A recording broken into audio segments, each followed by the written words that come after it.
Welcome to Screw the Commute, the entrepreneurial podcast dedicated to getting you out of the car and into the money, with your host, lifelong entrepreneur and multimillionaire, Tom Antion.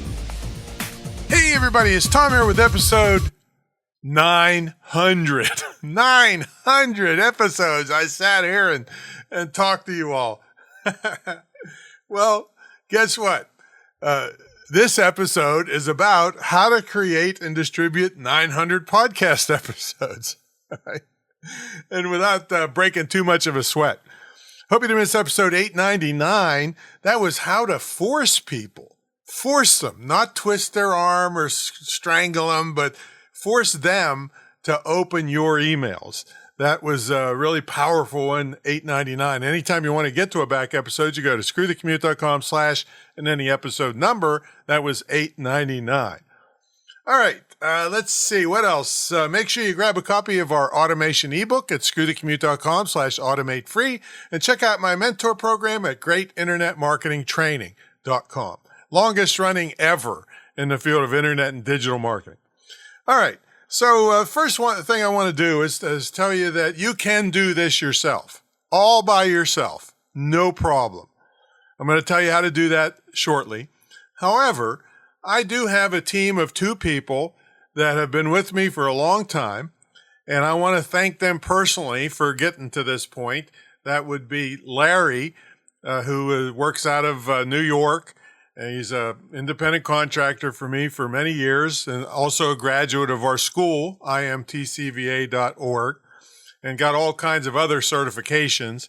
And he has been, in every one of these episodes he's been involved in. So I want to thank him personally. And then also Mark, who has been with me for, close to 15 years, and is our video editor. He's also the chief instructor at our school. And I want to thank him also because he turns these into little short clips and stuff for, I don't know where all he puts them. Anyway, he does. So I want to thank them personally. All right. So, and then the big thank you is to you people, the listeners and people on my email list that send me questions, that gives me the ideas for these different podcast episodes. They're all either training or, I won't say all, there might be 1 or 2 that are motivational, but they're training. And if you ever want to just get all the training ones, you go to screwthecommute.com/training, and that's all my training videos. There's $1 million worth of training there for you. And the rest of the interviews are top entrepreneurs. And so, anyway, we got 900 or so. It's probably 500 training and 400 interviews. So it's plenty for you to keep you busy. So I want to thank you to all you listeners and to the folks on my email list, which is really big. And a lot of these things that I do are based on the questions that they send me all the time. So thanks to everybody out there. All right. So how do I knock out 900 of these things, and how can you do it is the question. And the first thing I want to tell you is why I do audio only on these. Well, number one is I'm able to crank out way more than if I did video, because video entails more editing. Now, if you don't care and you can do things perfectly each time, which I've done thousands and thousands and thousands of these things, video, audio, everything else. Trust me, I am not perfect at this point. So I don't know if you would be too if you're just starting out. So anyway, audio only will allow you to crank out way more of these and have more touches with more people faster. All right, now if you do something crazy on a video podcast and it goes viral, yeah, you could bypass me in one video, right? But just know that it's more difficult because of editing and the hassles of it, and the guests have to have, a good hair day and a webcam and know what they're doing, and different software involved and so forth. So that's why I do audio only. Although I do tons of video podcasts on other people's things. That's great. I want you to do that. In fact, one of the things I want you to do a little later is be a great guest on other people's podcasts to promote your podcast. All right, but anyway, let's get into how you could do this yourself, and then you can farm out stuff. I always say learn to do it yourself before if you're going to farm stuff out. Learn to do it yourself so that you can evaluate the person or persons or group that's helping you to see if they're any good, if they take too long, if they overcharge. You'll know if you learn how to do stuff yourself. I just get totally sick of people telling you, delegate everything, and then you're just a sitting duck to be taken advantage of financially and time-wise. And time equals money. So if it takes them a week to edit something that should take 5 minutes, then you just lost that whole week. Okay, so I don't like that. I want you to learn stuff. Okay, so the first thing you got to do is you got to have a decent microphone. You are competing against the top people in the world. Everybody on earth is starting podcasts, and most of them have great microphones and great sound quality. And even with video, the old saying is people will put up with poor video, but they will never put up with poor audio if they can't hear what's going on. And besides just hearing what's going on, you want it to sound quality. You want yourself to sound good. And I'm even trying to jack this up to another level, and I have a $400 microphone here. Okay, so good microphone. Now, what about the microphone? Well, a lot of people want USB, and I get that because USB is easy. You can just plug it into your computer and start recording. But the type of microphone is what interests me the most. And I am guilty of, in the old days, promoting the Yeti microphones. They're great microphones, but they are called condenser. That's the type of microphone they are, condenser microphone.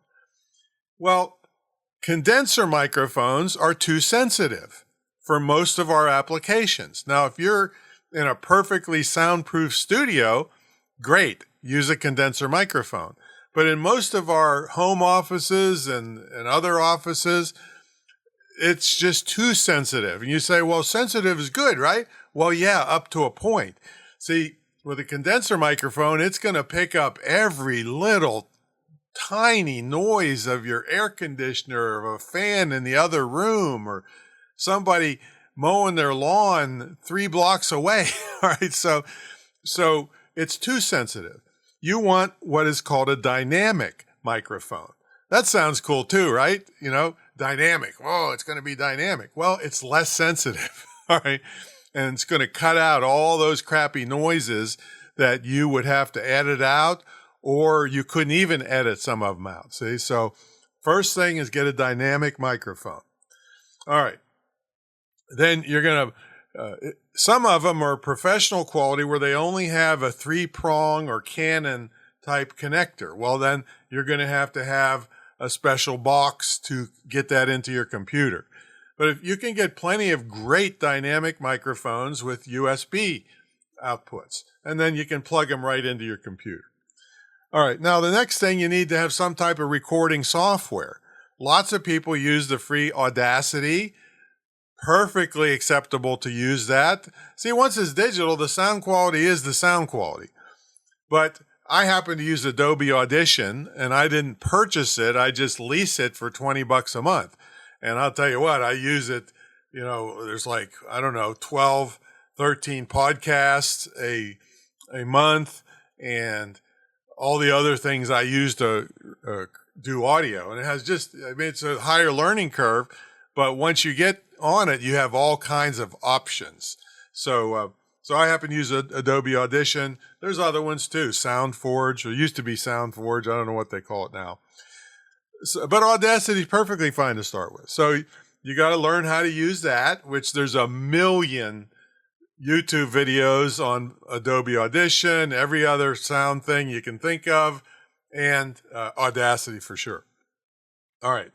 Now, the next thing you got to do is get a podcast hosting service.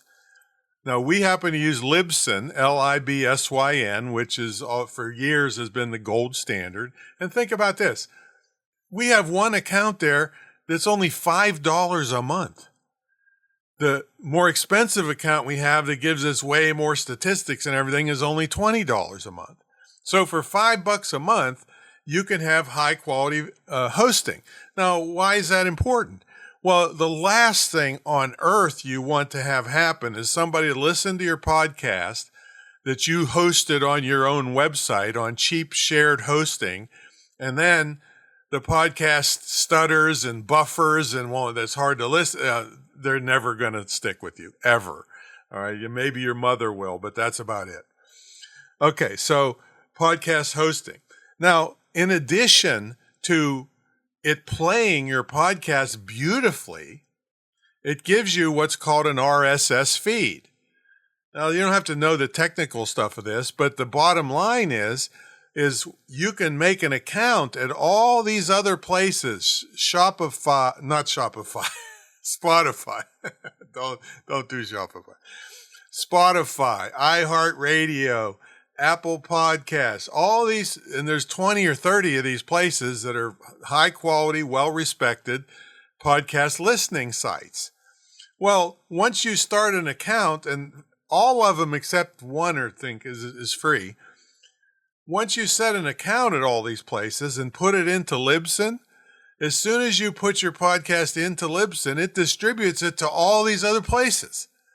So it's just beautiful and just dirt cheap. So this is how we do it. Now, what I do, and I could do this myself, but what Larry has done when you hear this one, it'll be 900 times. He's done every one of these, is he handles Libsyn for me. So I do the recording, I do the editing, and I send it off to Larry, who puts it into Libsyn.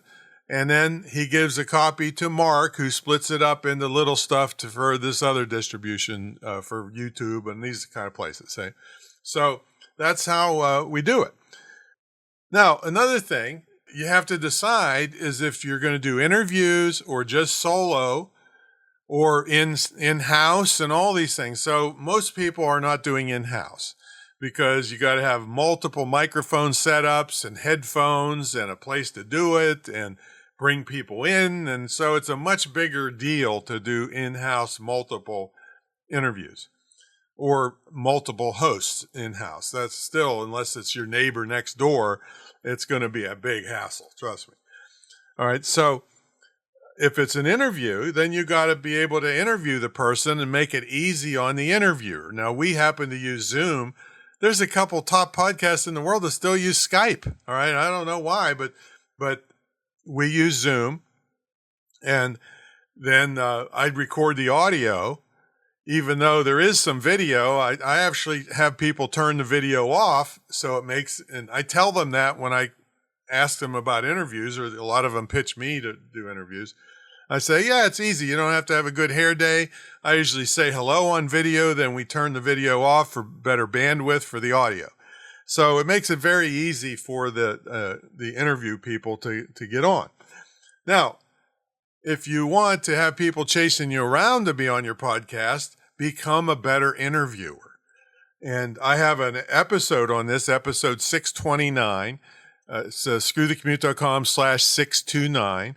And it shows you how to be a great interviewer. Now, I've had people like the top dog at Entrepreneur Magazine tell me I was one of the best interviews he ever had because I knew stuff about him that he never dreamed anybody would ask him. And now you got to be careful you don't expose something that's embarrassing to people, but I really stimulated him to do a great interview for me because I knew so much about him. In other words, it wasn't like, oh, hey, who are you now? What did you do? No, that's the lazy interviewer's way. Now, don't read, even though you're not on video, if you're doing audio only, don't just read stuff. Bulletize it and practice ahead of time if you need to. I don't really need to practice that much after 900 of these and over 1,000 interviews on other people's stuff. But bulletize it and don't read.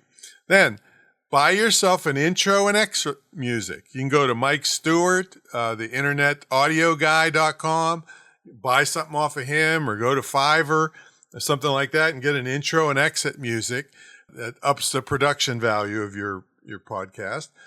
And what I did when I first started, and I suggest you do, is record a bunch of episodes before you go live. And by the way, you're going to need graphics for these. And even with, I had at the time a professional, high-level professional graphic person. Did major catalogs and stuff, really top-notch. Took us 3 times to get accepted, our graphic, by Apple Podcasts, because they're so exacting on the details. All right. So you can go to Apple Podcasts and they'll tell you all the details. And then you do need to have a good graphic that stands out when people are scrolling through podcasts that they might want to listen to. All right. So anyway, I recorded a bunch before I went live. And the reason is I wanted to not have to worry about getting anything recorded while I'm promoting the thing. And the way I promoted it was a podcast tour. T-O-U-R, tour. And that's where I went to other people's podcasts. And the reason this is such a great way to promote your podcast is because the people listening, first of all, you get a warm introduction from a host that the listeners already love or like. And the people listening already know how to listen to podcasts. Okay. So you can easily get a bunch of subscribers doing a podcast tour, but you need to be a great podcast guest. And I happen, after having 400 interviews, I kind of know what a good guest is and what a crappy guest is. All right. So I put this in episode 211. So screwthecommute.com/211 will teach you how to be a great podcast guest. And when I say great, I don't mean a podcast guest. I don't mean an okay podcast guest. I don't mean a pretty good podcast guest. I mean a great podcast guest. And that puts you at the top of the heap when people, I've been invited back as many as 13 times. All right. And that's just constant promotion, free promotion, over and over and over in front of tens of thousands or hundreds of thousands of people.